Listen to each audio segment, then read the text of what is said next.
Leah was fed up with her mother-in-law's relentless interference. During the wedding, Leah was bombarded with her mother-in-law's expectations, and she also felt anxious about the upcoming honeymoon. However, it seems that Leah has no intention of allowing her mother-in-law to have her way. She appears to have come up with a strategy for the honeymoon. I have heard a lot about the wife-mother-in-law problem, but I wanted nothing to do with it. Before I married my husband, my mother-in-law lived alone about an hour away by train.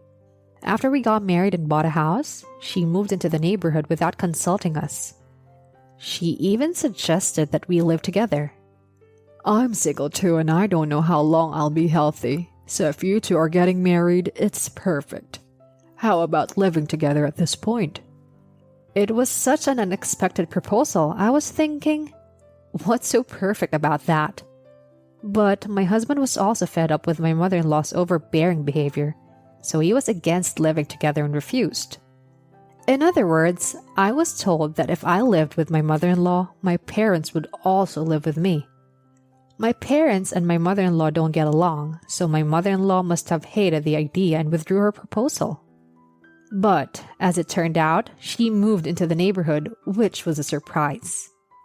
Moreover, she didn't even tell us beforehand. She came to my house out of the blue. From today on, I'm your new neighbor. We can see each other more often now.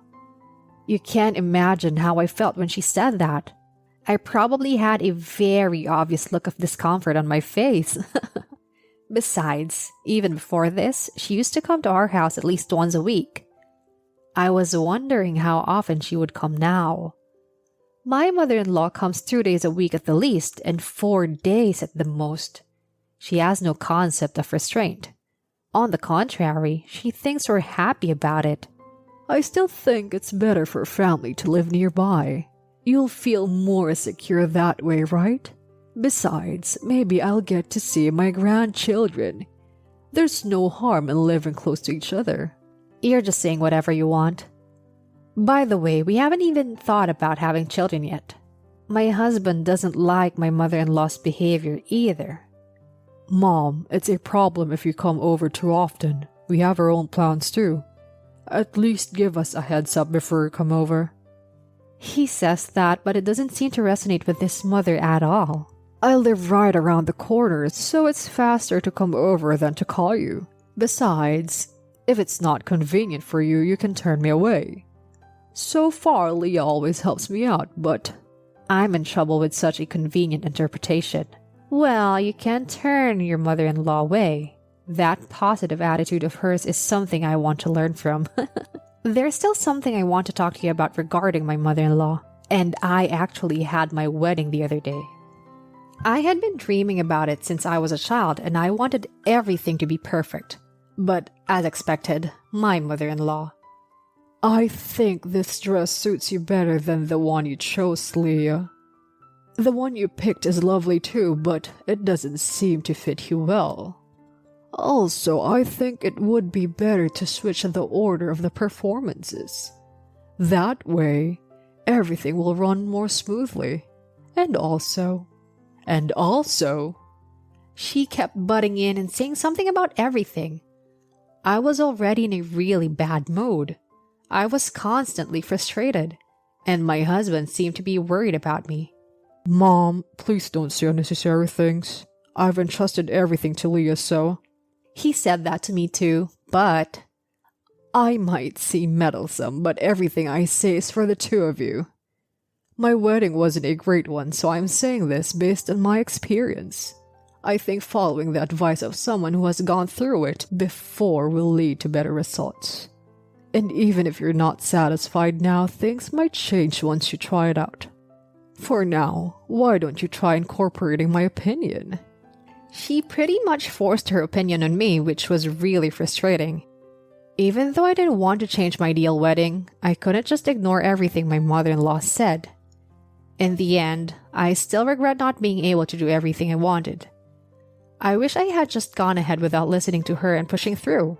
What's surprising is that my mother-in-law didn't contribute anything to the wedding expenses, even though she did give us a congratulatory gift.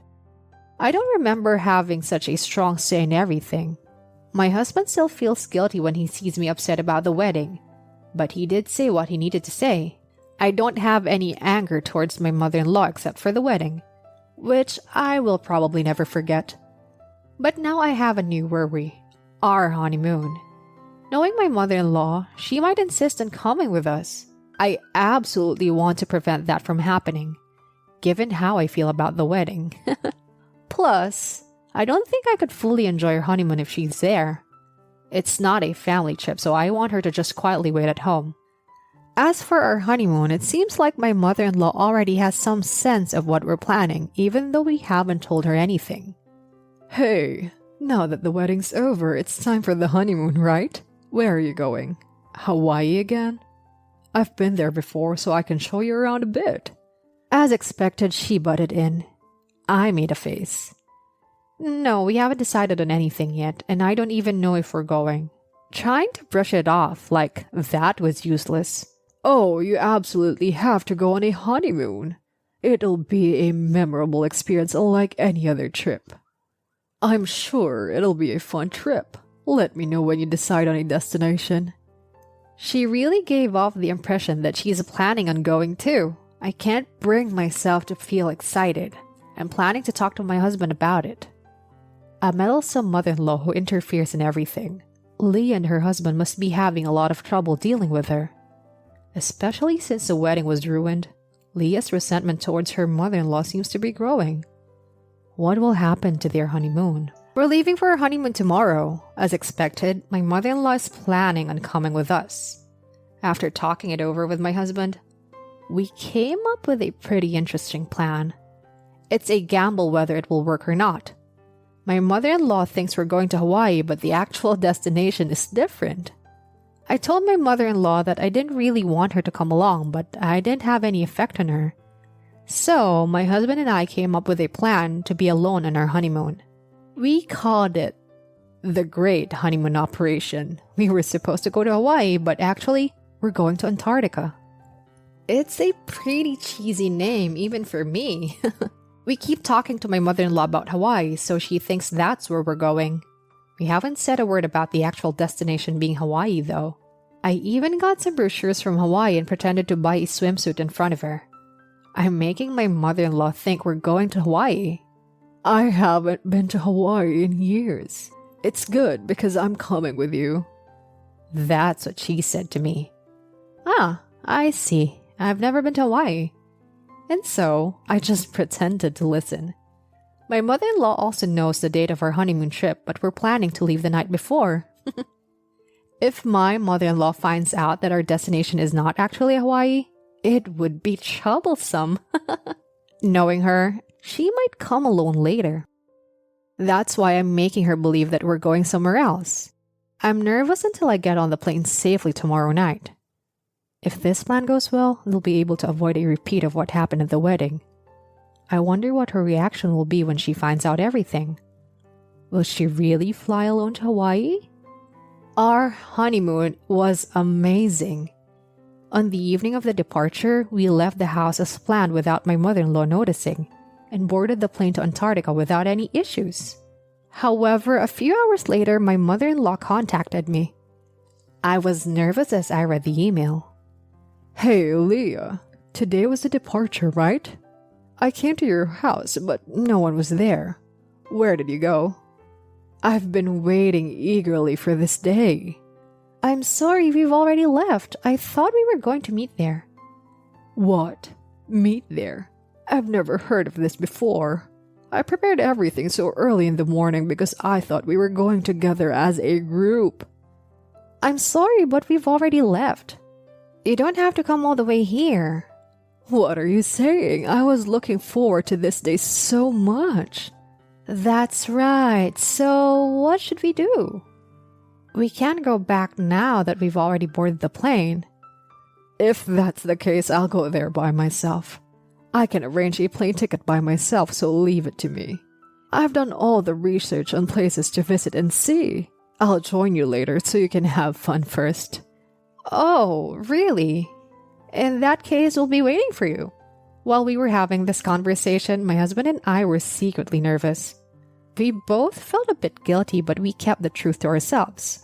Well, it would be impossible for her to come to Antarctica now anyway. I lied. I didn't want to say it, but I thought it would be a hassle if my mother-in-law got upset. And then a few hours later, my mother-in-law contacted me again. "I've arrived in Hawaii. Where are you?" Come to think of it, I didn't ask about the hotel or anything. After I drop off my luggage at the hotel, I'll join you guys.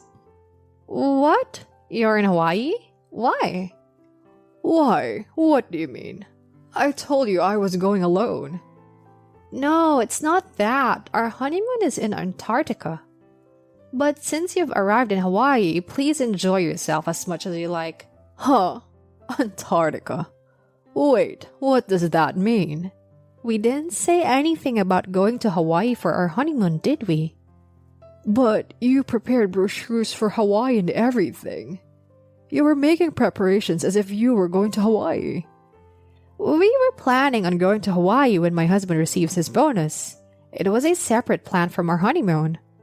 We were planning on taking you with us to Hawaii, but you're so impatient. What? That was the plan? I thought it was Hawaii. What should I do, coming all the way here alone? But since you're already here, why not enjoy yourself? You've gathered a few sightseeing spots, right? Well, that's true, but I'm actually quite shy. It's boring to sightsee alone. I'm going to Antarctica now, too. You won't be back in a day, right? Well, we don't plan on returning in a day, but I think that's difficult. It's okay. I still have confidence in my physical strength, and I've never been to Antarctica before, so I want to go. Anyway, I'll contact you again, so wait for me. Communication from my mother-in-law stopped abruptly there. After a while, we received one last message from her. Hey, listen, Leah. They told me it's impossible to go to Antarctica right now. Apparently, there are prerequisites and stuff that need to be applied beforehand. Oh, that's right. We also applied beforehand. At the time, I didn't think you would go too. I assumed you were applying for it yourself after the fact. That's how it is. Huh, I'm really disappointed. I was all set to go and then all of a sudden this happened. And Antarctica is so far away. It's not an easy distance to get to. And to go alone is outrageous. Yeah, I know. I think it would be tough to go alone now. Besides, it will probably take some time for the application to be approved, so I think we'll be back home by then. Yeah, that's probably true. It's a shame, but let's enjoy ourselves in our respective places this time. Please, tell me about your trip to Hawaii. Sure, and Leah, get along well with my son too. I don't know if there are any souvenirs from Antarctica, but please take care. Okay, I got it. I'll let you know when I'm on my way back. We finished our communication like this, but surprisingly, my mother-in-law was feeling down. It was a bit pitiful. Well, I don't regret it though. If we had gone together, I would have been in a really bad mood by now.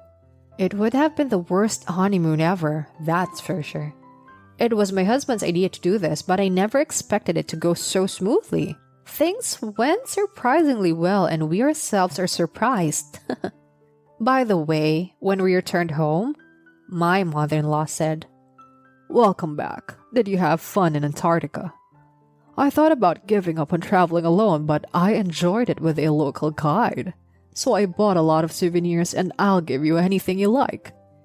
She seemed surprisingly happy about it, so I thought it was all good in the end. It seems like it was her first solo trip. Even at her age, she can go to Hawaii alone. She seems impressed with herself. Solo travel can be surprisingly enjoyable. From now on, I think I can go anywhere alone. If I go somewhere next time, I'll bring back lots of souvenirs again. What a thing to say, and maybe this will stop the constant interference. I hope she'll make traveling her hobby and focus her interests elsewhere. At first, I felt guilty about deceiving my mother-in-law, but now I'm glad we did it this way. We were able to create memories of our honeymoon with just the two of us, and I've sort of mastered how to handle my mother-in-law. My mother-in-law seems to have gone overboard with her meddling since her husband died a few years ago, so maybe she was just lonely. If we can continue to get along with my mother-in-law like we did this time, things may not be so bad in the future. However, I still plan to be cautious of my mother-in-law's behavior going forward. Anyway, it feels like we won this battle with our honeymoon strategy, and I'm glad we were able to end it successfully. I hope we can maintain a good relationship while keeping a healthy distance. Leah and her husband's plan ended with a magnificent outcome. Strangely enough, this seemed to work positively for the mother-in-law as well. This was a pleasant surprise. While it's uncertain what will happen next with their relationship going forward, the experience gained from this won't be in vain.